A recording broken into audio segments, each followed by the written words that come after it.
Merci de regarder HK6 Télévision à travers la République démocratique du Congo et même à l'extérieur.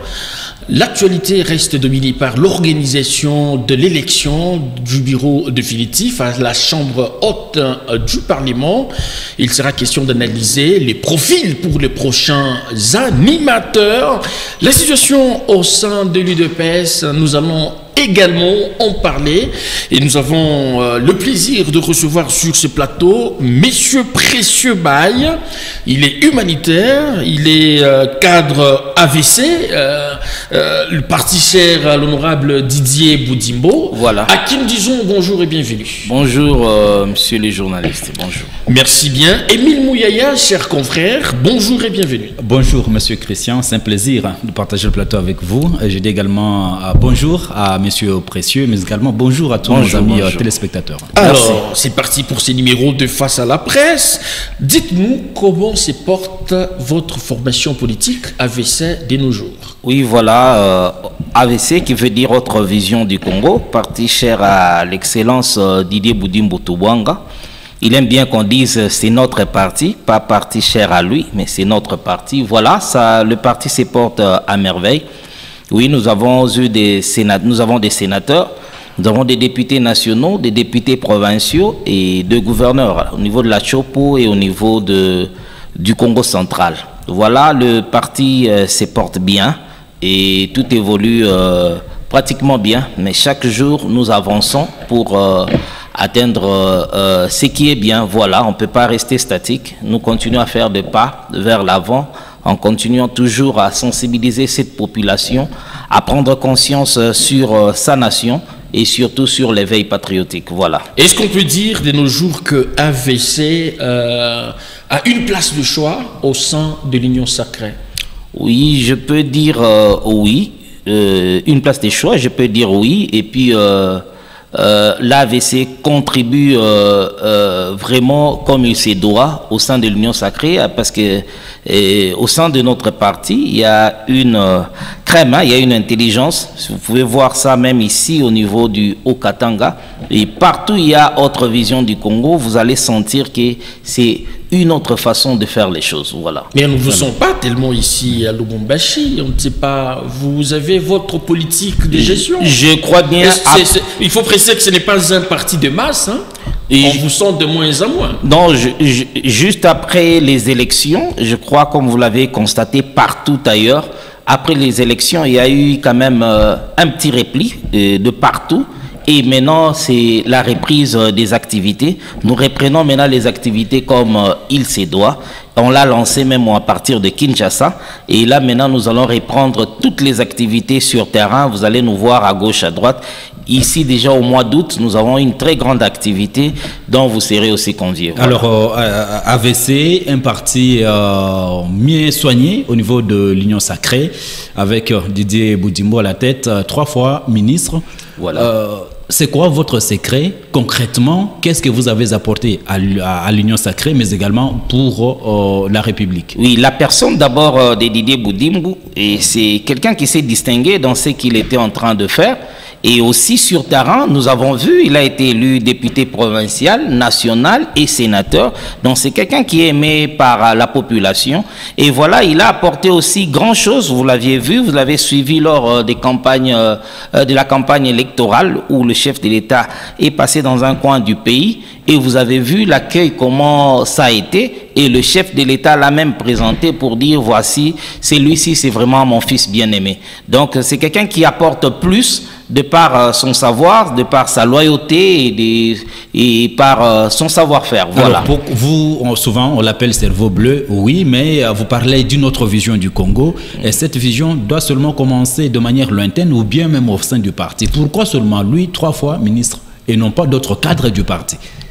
Et pourquoi seulement lui? Le choix, ça c'est le pouvoir discrétionnaire du chef de l'État.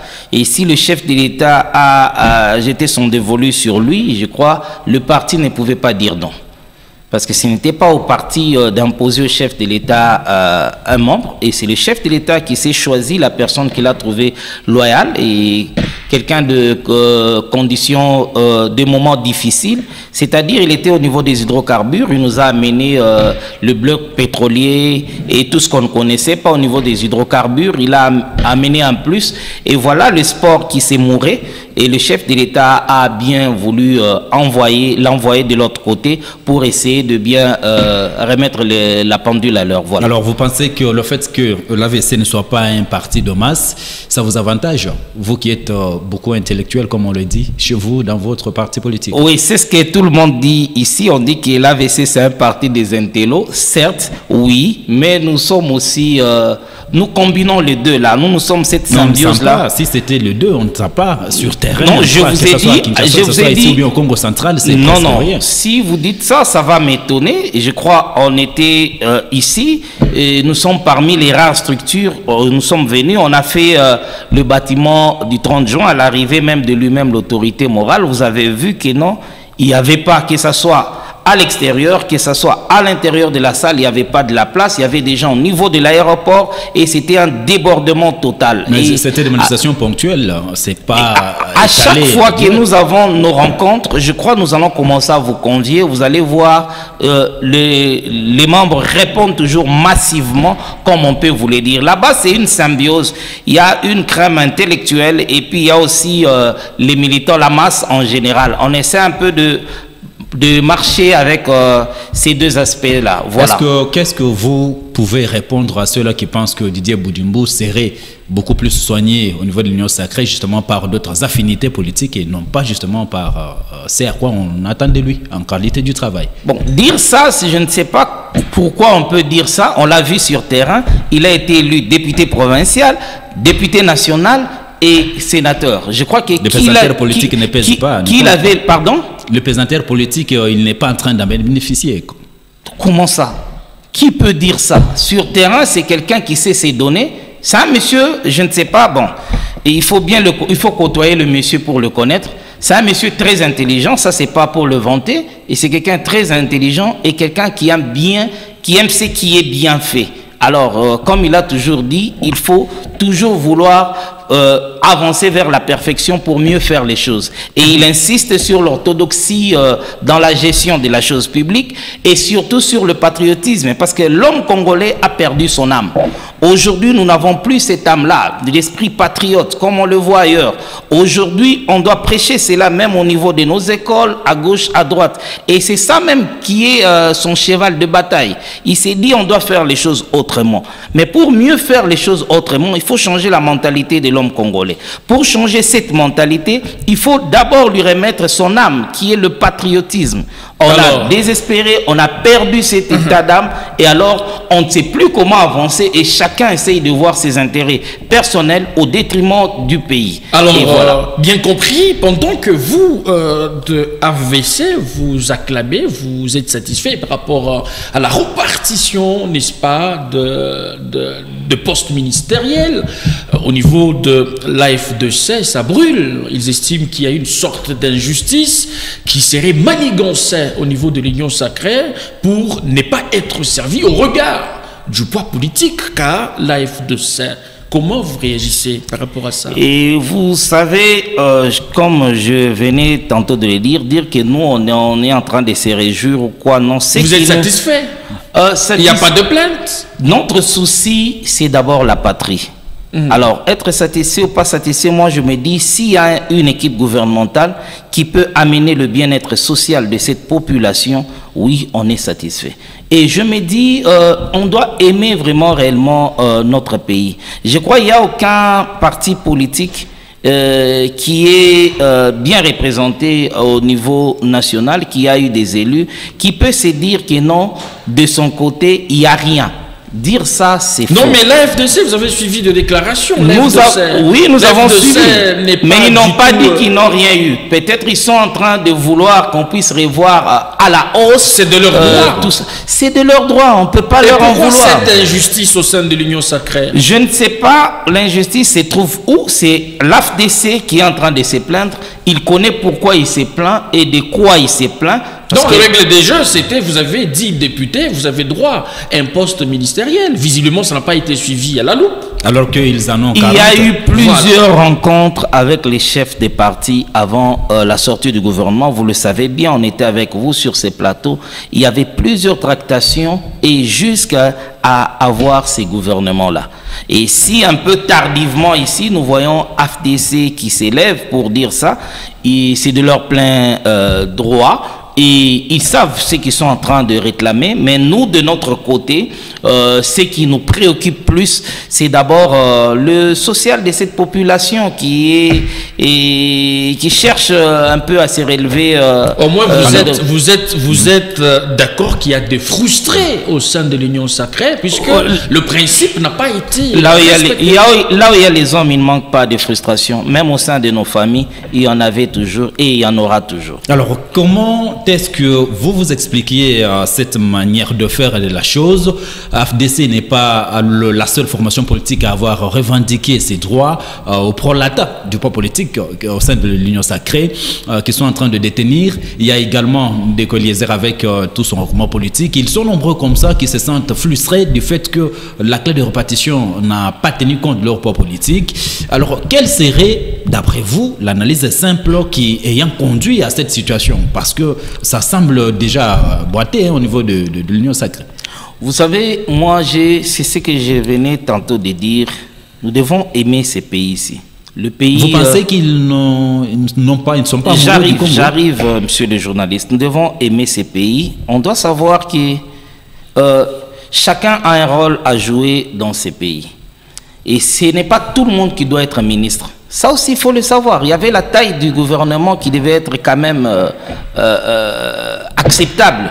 On ne pouvait pas avoir 100 ministres. Parce que s'il faut satisfaire tout le monde, il fallait avoir au moins 100 membres. Même si on mettait 100 membres du gouvernement, il y aurait toujours des frustrés quelque part. Nous, on ne se retrouve pas. Mais les mêmes partis sont là. Mais il y a les mandataires publics. Il y a à gauche, à droite. Si vous passez, moi je vous dis, tous les partis ici qui sont bien, qui ont le poids politique, si on peut le dire ainsi, sont toujours avantagés quelque part. Mais vous pensez qu'il y a-t-il aujourd'hui un moyen de pouvoir réparer ce préjudice qui est causé à d'autres formations politiques au sein de l'Union sacrée? Si c'est oui, à quel niveau? Si préjudice il y a, je ne l'affirme pas, et si préjudice il y aura toujours moyen de réparer. De quelle manière? Mais tout le monde ne peut pas être ministre entre nous, qu'il soit dit. Réparer ne veut pas dire que non, voilà, on va revoir la taille du gouvernement pour faire entrer encore 10 membres ou 20 membres. Non, il y a autant de places, il y a des mandataires publics à gauche, à droite qu'il faut nommer. Il y a toujours moyen de réparer si, j'insiste bien, si préjudice il y a. Parce que je ne sais pas. Donc vous minimisez ces préjudices-là? Je ne sais pas l'affirmer, on peut affirmer que c'est qu'on maîtrise bien. Donc vous ne maîtrisez rien de la situation qui s'observe au sein de l'AFDC? Les revendications de l'AFDC, je ne les maîtrise pas bien. Ça, je dois bien le dire. Alors, encore des secousses, bien que ce soit à l'interne, au niveau de l'UDPS.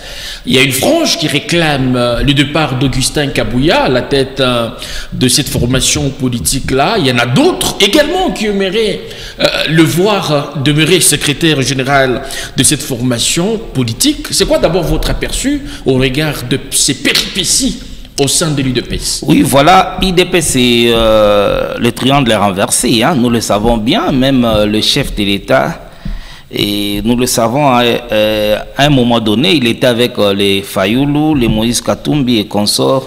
C'est la base qui lui avait demandé de retirer sa signature. Et il était obligé de le faire parce que là-bas, c'est le triangle renversé. Et si aujourd'hui, il y a certains qui veulent le départ du SG Kabouya, il y a ceux-là qui disent qu'il doit rester, bon, c'est de leur plein droit. Nous sommes en train d'observer, mais c'est notre souci, c'est l'UDPS en soi, en ces moments, ils sont comme la tête au niveau de l'Union sacrée et tous nous venons après. nous ne souhaiterons pas qu'il y ait du désordre au sein de l'UDPS. Pourtant, c'est le cas. Alors, bon, moi j'ai suivi où j'ai eu aussi à parler à vive voix avec certains hauts cadres de l'UDPS. Ils ont dit qu'il n'y a pas de crise, mais simplement il y a quelques petits problèmes. Si eux-mêmes peuvent minimiser ça à ces points, je ne vois pas pourquoi moi je puisse dramatiser cela. Donc, à mon humble avis, je pense qu'ils finiront par trouver un bon compromis. D'ailleurs, c'est déjà fait parce que j'ai vu avec des manifestations qui devaient se passer au niveau de l'IMT là-bas. On a annulé tous ces genres de manifestations. Ils doivent se retirer dans leur... ils ont une structure appelée CDP là-bas qui va s'occuper de tout et puis ils vont trouver une solution comme il se doit. Parce que c'est un grand parti. Aujourd'hui est en train un peu de balloter ce grand bateau, l'UDPS, qui est une partie présidentielle. Vous, au niveau de l'AVC, est-ce que vous pensez qu'aujourd'hui, Augustin Kabouya devrait-il encore être là, ne pas être là, au regard de ce qu'on lui a reproché, notamment le clientélisme, notamment la dictature, entre guillemets, des sorties médiatiques, beaucoup ratées, inopportunes, et tout ça, ça affaiblit le parti à l'interne. Vous pensez qu'on doit aujourd'hui tenir compte au fait qu'ils sont reprochés ou bien rester toujours par rapport avec lui, par rapport au statut de Non, ils doivent mettre tout sur la table, tous les griefs qui lui sont reprochés et tout ça. Ils doivent mettre tout sur la table, réfléchir sur ça, parce que sinon, s'ils ne le font pas aujourd'hui, je crois demain ça peut capoter. Vous savez, ce n'est pas notre souhait, mais ça fait un peu mal. On a eu le président Kassavobu et après lui, Abako n'existait plus. Et nous avons eu Mobutu, le maréchal, et après lui, le impère n'existait plus. Et après, nous avons eu Mouzé, et nous avons eu le président JKK, et le PPRD a perdu. Je ne voudrais pas dire que le PPRD n'existait pas pour ne pas léser certains. Et nous savons tous où se trouve PPRD pour l'instant. Et nous ne souhaiterons pas que ce soit le cas aussi pour l'UDPS. Moi, je me dis, ils doivent se servir aussi du passé. Et tout ce que je venais de dire tantôt, ils doivent se mettre autour d'une table et réfléchir pour ces chers partis dont ils ont versé du sang, ils ont souffert, ils ont fait la prison et tout ça. S'ils peuvent réfléchir un peu pour cet avenir, moi je dis dans tout ce que nous faisons, essayons de réfléchir pour l'avenir, pas pour le présent, pas pour nous-mêmes. Donc c'est un peu, si tout le monde pouvait commencer à réfléchir autrement, je crois que les choses peuvent aller. Aujourd'hui, ils sont là, au niveau de l'UDPS. Dans 10, 20, 30 ans, ils ne seront plus là. Ils seront vieux, certains seront déjà dans le délai. Voilà. Quelle serait la très bonne recette aujourd'hui qui puisse être utilisée, appliquée, afin que le violon puisse s'accorder au niveau de l'UDPS? Qui se mettent autour d'une table, qui se disent... Avec qui? Parce qu'ils se regardent tous en chien de faïence. Bon, on peut dire ça, mais je ne pense pas, parce que dernièrement, j'ai vu quand même certains tenants de l'UDPS chez Maman Marthe. Ils étaient tous là autour d'elle, ils étaient en train de parler.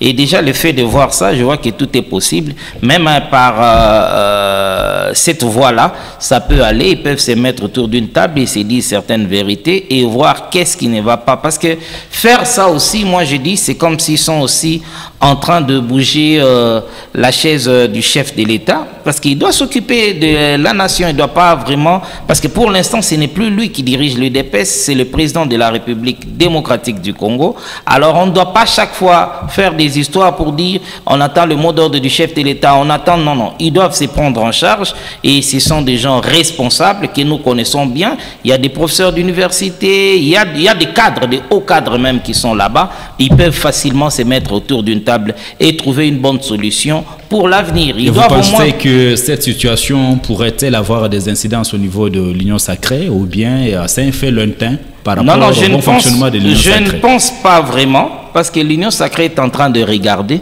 L'Union sacrée ne peut pas se mêler dans des problèmes internes. Mais quand on regarde et qu'on n'assiste pas, ne voyez-vous pas que peut-être On serait complice. Mais ce que déjà je venais de dire ici, c'est ça aussi contribuer. Donc chacun contribue à sa manière. Si je connais XL, je lui parle en privé. Si je sais, si j'ai un pouvoir, une parcelle de pouvoir quelque part pour agir, j'agis, mais nous ne viendrons pas tout étaler au niveau des médias. Dites-nous, voilà. De nos jours, quelle est l'image que dégage l'UDPS, parti au pouvoir, avec tout ce qu'il y a comme turbulence à l'interne? Il dégage comment, par exemple? L'image. Quelle est l'image de ces partis qui gèrent le pouvoir, mais avec des turbulences en son sein? Bah, je ne sais pas, je ne passerai pas vraiment à juger un parti. Vous êtes réservé, là vous parlez avec beaucoup de tact, parce que nous sommes alliés, vous accompagnez l'UDPS. Accompagner l'UDPS, non, nous sommes alliés. Accompagner, non, parce que tous nous servons ces pays ici et nous nous battons pour le bien-être de cette population. Nous sommes ensemble, nous cheminons, et dire que non, on est réservé ou pas, je ne dirais pas ça, mais j'aime bien, avant de juger, que je puisse bien maîtriser les tenants et les aboutissants d'un problème. Mais ce qui est sûr, mon souhait, je l'ai étalé ici, on veut voir la quiétude au niveau de l'UDPS, ça nous permettra même au sein de l'Union Sacrée de mieux œuvrer. Donc ici, si on comprend bien, vous préférez que Kabouya reste pour des raisons de tranquillité et surtout qu'il est l'un des membres influents du présidium de l'Union Sacrée, l'idéal serait de le maintenir. De l'UDPS, je ne voudrais pas donner un avis parce que je ne sais pas je ne maîtrise pas vraiment ce qui lui est reproché. Il ne me serait pas aisé de dire voilà, il doit rester, il ne doit pas rester. Mais moi, ce que je peux leur demander, c'est de bien penser à tous les sacrifices qu'ils ont endurés pour ces grands partis ici. Nous n'aimerons pas aussi demain voir l'UDPS disparaître. Tout ça nous fera vraiment mal. Parce que alors vous êtes beaucoup réservé, on vous sent très réservé pour ne pas en tout cas dire scier l'arbre sur lequel vous êtes non, je ne suis pas réservé, je me suis vraiment exprimé. Alors le discours que vous tenez justement, ça c'est vis-à-vis des dirigeants, des cadres au cadre de l'UDPS, mais est-ce que ce même discours peut être adopté par la masse, la base dont vous venez d'évoquer les cas ici? Mais j'ai dit, lorsqu'on est dirigeant, c'est à nous de trouver des bonnes solutions et la base va suivre. Mais souvent, l'UDPS, c'est le contraire. C'est la base. Si nous prenons des bonnes décisions, j'ai précisé bien, j'ai dit on doit prendre des bonnes. La base, c'est la base qui se décide. Oui, j'ai dit c'est ça. Et qui peut influencer. Est-ce que vous savez que si entre nous, les violons s'accordent, la base, ça va aller. Vous savez, le problème, c'est quoi? C'est ce qui se passe même avec le politicien congolais. Qu'est-ce que le politicien fait lorsqu'il est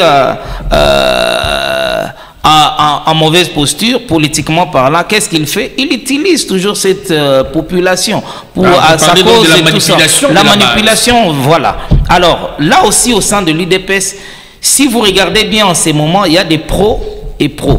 Et là, déjà, c'est ça le problème. Alors, si on dit il y a pro X et Y, mais X et Y peuvent déjà se mettre ensemble et parler. Si les violons s'accordent, les deux bases là, les deux pros là, il n'y aura plus de problème. C'est ça le vrai problème. Parce qu'il faut avancer comme ça. Bon, je ne sais pas où est-ce que nous allons terminer. Mais nous, notre souci, on veut voir ces partis-là exister et continuer à exister pour qu'on n'ait pas à oublier le sphinx Étienne Tshisekedi. Alors, merci. Voilà. Les sphinx. Voilà. Alors, parlons à présent de l'élection de membres du bureau définitif de la Chambre haute du Parlement. Le bureau provisoire venait de réaménager le calendrier pour des raisons purement stratégiques. Comment vous voyez déjà cette organisation au niveau du Sénat? Oui, ça va vraiment chauffer parce qu'avec ce que nous voyons, ça sera un peu dur ces élections ici. Et chaque jour, nous trouvons que l'homme politique essaie un peu de revoir ses intérêts à la hausse. Et ce qui est un peu déplorable pour notre pays, c'est ça que nous retrouvons aujourd'hui. J'ai suivi hier aussi l'UDPS et Samoïsaïk. Ils ont dit, voilà, nous allons prendre le poste de président, questeur et puis rapporteur. et pour laisser les autres postes à nos amis aussi, qui peuvent aussi prendre d'autres postes. Et je me dis, en voyant cela, vous sentez qu'hors de l'autre côté, il y a des candidats, il y a des potentiels candidats à gauche, à droite. On n'est pas sénateur, on ne va pas voter, mais nous donnons quand même notre avis. Nous voyons à gauche, à droite, tel veut être président, tel veut être tel veut être tel. Alors, je ne sais pas comment, voir comment les choses se dessinent. Moi, je me dis, l'homme congolais doit avoir cette culture-là de savoir... de savoir faire ce qu'il faut au moment qu'il faut. Qu'est-ce que je veux dire par là? Ils doivent se mettre autour d'une table et choisir. Mais est-ce que quand j'ai dit eux là, j'ai dit tous ceux-là qui ont manifesté ces désirs d'occuper un poste. Se mettre autour d'une table pour quelle compétition? J'ai dit pour ceux qui sont de la même famille, de la même obédience politique par exemple, on peut se mettre au lieu qu'il y ait un candidat Précieux Baye ici et candidat Christian de l'autre côté, alors que nous sommes de la même famille politique, ça ne fera pas du bien. Mais monsieur Précieux, parce que vous êtes en train d'en parler, là vous voudriez bien nous dire qu'il serait mieux que l'on puisse revoir la même recette qu'au niveau de l'Assemblée nationale, où tous les postes ont été connus dès l'avance. On savait déjà, avant même que les élections ne se tiennent, on savait déjà qui pouvait occuper tel autre poste. Des candidatures uniques. Naturellement, des candidatures uniques, ce n'était pas forcément des élections. Et c'est ce que vous voudriez que ça soit dire répété. Que candidature unique, ce n'est pas des élections. Moi, je dis c'est faux. On n'a pas parlé parce qu'on le voit même sous d'autres... forme de dictature. Non, on le voit même sous d'autres cieux. Quand on dit celui-ci est le candidat des démocrates, c'est une candidature unique.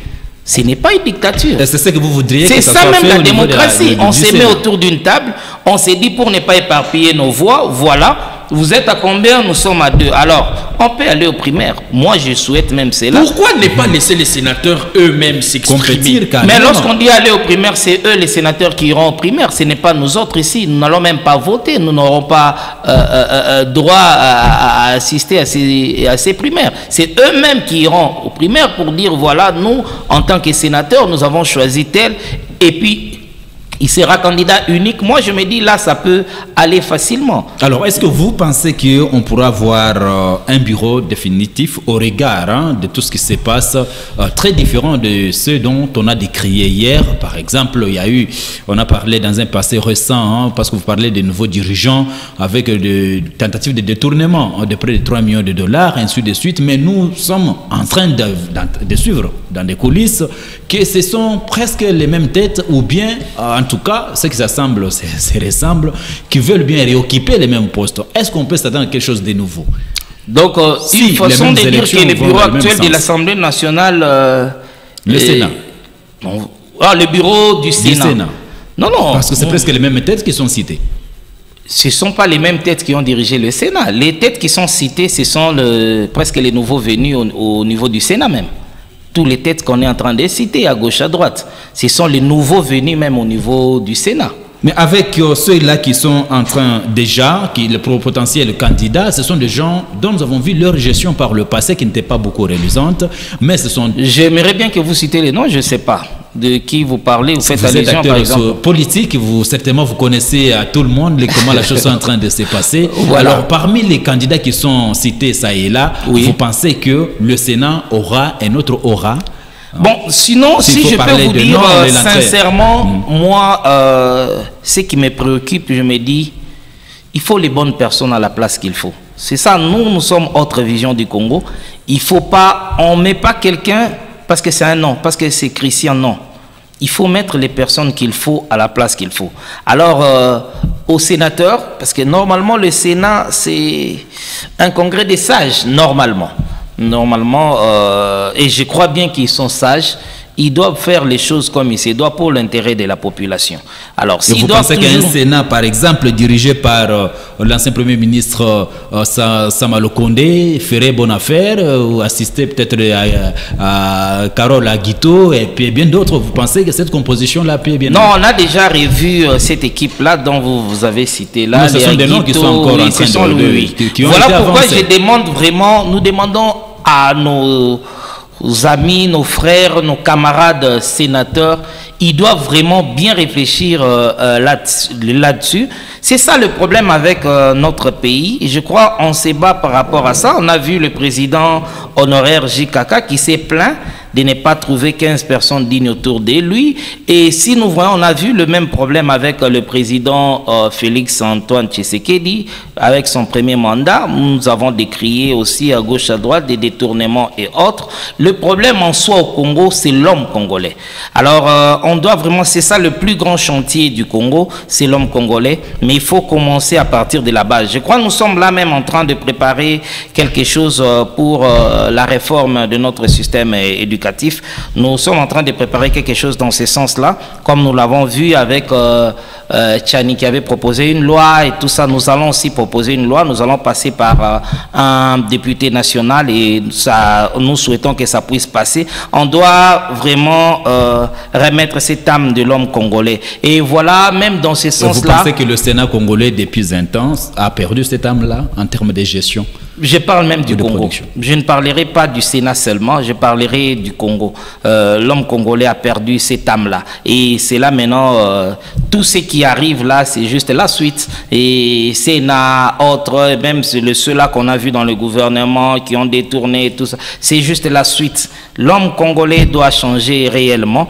Et nous avons vu, lorsque Mouzé est arrivé, et on ne dit pas que non, on encourage cela. Juste avec la chicotte, on a vu presque tout commencer à changer. Alors moi, je me dis, on doit passer par cet éveil patriotique. Et aussi, j'encourage aussi notre ministre de Justice. C'est un jeune et il vient avec un nouveau vent. Si nous l'encourageons de continuer ainsi, ça sera quelque chose de bien. Alors l'AVC, vous avez aussi des sénateurs, que je sache. Oui, nous avons des sénateurs. Alors, vos sénateurs, est-ce que seront-ils libres justement aussi pour élire ou bien ils vont passer le mot d'ordre? Et ce que j'aime au sein de Autre Vision du Congo, on a toujours discuté de tout. Et même lui-même, je vous ai dit tantôt ici au début, quand lui-même, l'autorité morale vous dit, ce n'est pas mon parti, c'est notre parti. Et même lors d'une réunion, si vous dites, vous voyez, par exemple, votre parti, il dit, mais camarades, essayez un peu d'échanger votre langage. Ce n'est pas mon parti, c'est notre parti. Je ne suis pas éternel, je suis humain. Et un jour, il arrivera, il va vieillir, Dieu va le retirer, le parti doit continuer. Donc, c'est notre... Là-bas, nous avons une autre façon de voir les choses. Et il n'y a pas d'imposition. Nous discutons de tout pour avoir quelque chose de bien. Alors, dites-nous sincèrement... de quelle formation politique proviendra le futur président du Sénat? L'UDPS estime que voilà, il y a des droits de chapeauter la Chambre haute. De l'autre côté, il y a certains noms, comme venait de le dire mon confrère, il y a plusieurs déclarations qui soutiennent Sama Lokondé, parti allié pratiquement. Alors dites-nous honnêtement et sincèrement, de quelle formation politique est censé provenir le prochain président du Sénat?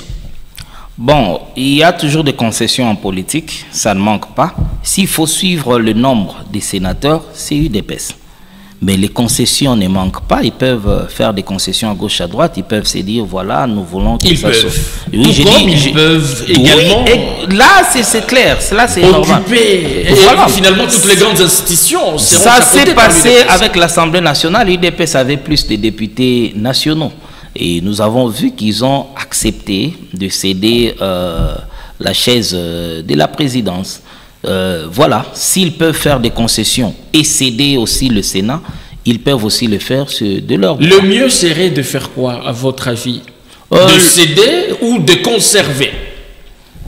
Alors, je n'aimerais pas juger un parti allié. Pour moi, à mon humble avis, je me dis qu'il faut plutôt mettre la personne capable, la personne qu'il faut, même s'il n'est pas de l'UDPS. Même si l'UDPS cède un peu... Non, je n'ai pas dit ça.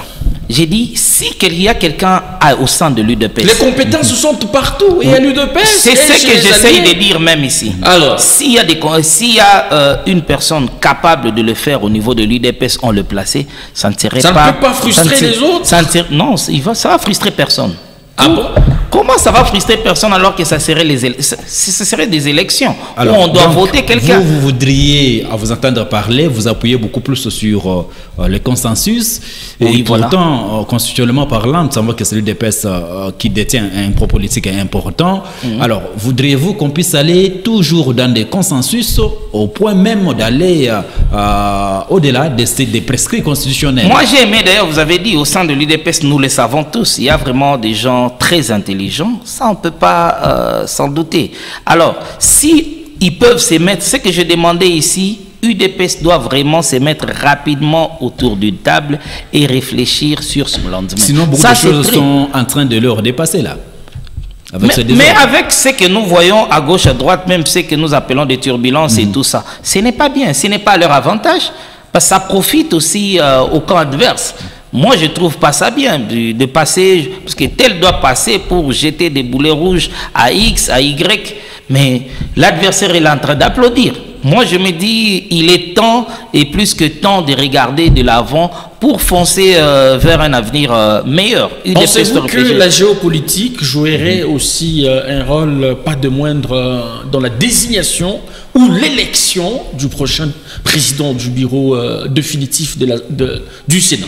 Bah, nous sommes au Congo. Je me suis toujours dit, ça, on ne doit pas se voiler la face. Il faut toujours tenir compte de la géopolitique. Il faut toujours une obligation. C'est une obligation. Si ça dépendait de moi, je dirais oui.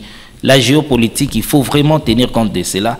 Parce que vu qu'on a déjà perdu notre âme, et il ne faut pas donner l'occasion aux semeurs de troubles de mettre un peu du sable dans les rives. Alors s'il faut en tenir compte, c'est quel espace qui serait maintenant servi au regard de toutes les institutions mises sur pied? Pensez-vous qu'il y a un espace qui ne serait pas encore servi et qu'avec le bureau définitif, l'heure serait venue? Non, tous les espaces sont déjà servis. Mais simplement, il faut bien voir. À des degrés différents.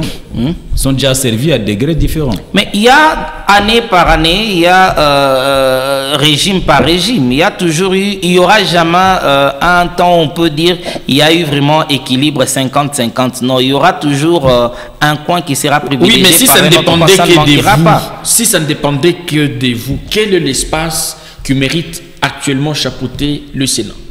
Le Sénat.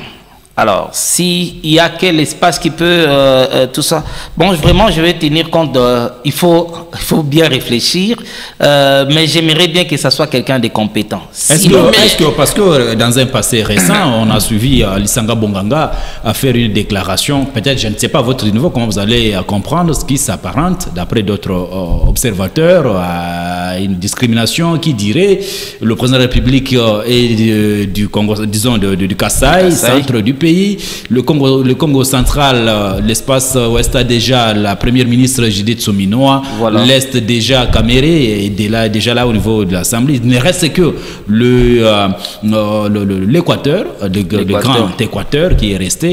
Et est-ce que vous pensez qu'il a raison de dire ça au nom de cette géopolitique? Non, s'il faut regarder dans ce sens-là, il n'a pas mal réfléchi. Il a aussi il n'y a rien de tribalisme à l'intérieur. Bon, moi, je trouve rien de tribaliste là-dedans. Heureusement que je ne sois pas de l'Équateur, sinon on allait les prendre dans ce sens. Et il n'a pas tort non plus. Il n'a pas tort non plus. Moi, je me dis, l'homme congolais doit essayer un peu d'aller au-delà de certains intérêts personnels. C'est ce qui tue notre classe politique. Et aujourd'hui, on ne sait plus utiliser cette crème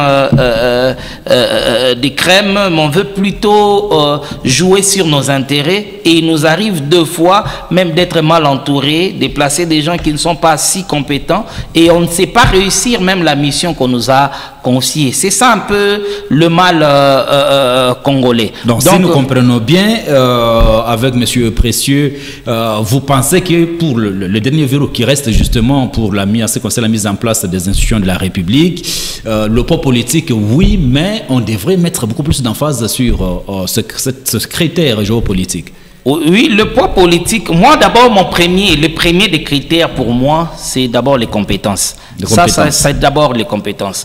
Et si on mettrait quelqu'un de compétent et que les choses se passaient bien, quelle que soit sa position géopolitique, ça peut passer. Mais le mal maintenant, c'est la conception au niveau de la population. Parce que c'est toujours l'homme politique qui ira dire, vous voyez, on a pris encore quelqu'un de ces coins-là, nous on nous a laissé, on nous a... Et puis ça va susciter encore des tumultes à gauche, à droite et tout ça. Et c'est que nous déplorons d'ailleurs. Mais s'il y a quelqu'un qu'on met à la tête, s'il est du Katanga, on va applaudir. S'il est de l'Équateur, on applaudit. S'il est de ce qu'on applaudit, pourvu qu'on mette quelqu'un qui soit vraiment compétent. Ça, c'est dans le discours et non pas concrètement. Non, non, j'ai dit moi personnellement, ou bien lorsque nous parlons autre vision du Congo, on veut voir des gens compétents pour faire avancer notre pays. Si le pays avançait avec quelqu'un qui est du Bandundu, mais nous on applaudit, je ne dirais pas voilà, je ne suis pas du Bandundu, comment lui est là, il doit quitter, il faut qu'il y ait quelqu'un du Katanga seulement, ou bien quelqu'un de ses coins, non. Pensez-vous que Sama Lukonde, qui a été récemment Premier ministre, serait cet oiseau rare pour chapeauter la chambre haute du Parlement? Au niveau du Katanga, où nous évoluons, je vois que c'est le seul candidat, jusque-là, qui s'est pointé pour être candidat au niveau de la présidence du Sénat. Et c'est quoi sa chance aujourd'hui? Bon, vous le voyez, le devenir? Sa chance à lui, c'est de savoir jouer une bonne diplomatie avec ses collègues sénateurs et aussi bien parler avec sa famille, sa plateforme politique qui est l'Union sacrée de la nation. Et bien parler, qu'est-ce que vous insinuez par là? Bien parler. Bien parler veut dire, il se met autour d'une table et il s'est dit, voilà, moi je veux être candidat à président du Sénat parce que voilà mon plan d'action, mon projet, c'est ça, je vais faire ça. Et l'autre aussi dit, moi je veux être tout ça. Si on sent qu'il y a 2-3 candidats, nous passons au primaire. Est-ce qu'à votre niveau, vous lui accordez toute la chance? Oui, il a aussi de la chance. Dire que je ne lui accorde pas la chance, d'abord, il a le premier crédit qu'il a, c'est son influence d'être ancien Premier ministre.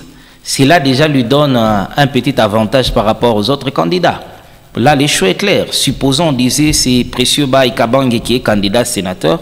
Et il y a aussi un nom cité qui est connu. Et le nom, ça dépend aussi du poids, parce que le poids, Sama Lukonde fut Premier ministre il n'y a pas longtemps ici. Donc, un Sama, ex-ancien Premier ministre, et l'autre, il a un peu d'avantage déjà par rapport à l'autre. Alors, vous pensez qu'avec tout ce qu'il y a eu comme frustration au sein de l'Union sacrée... Lesquelles, par exemple?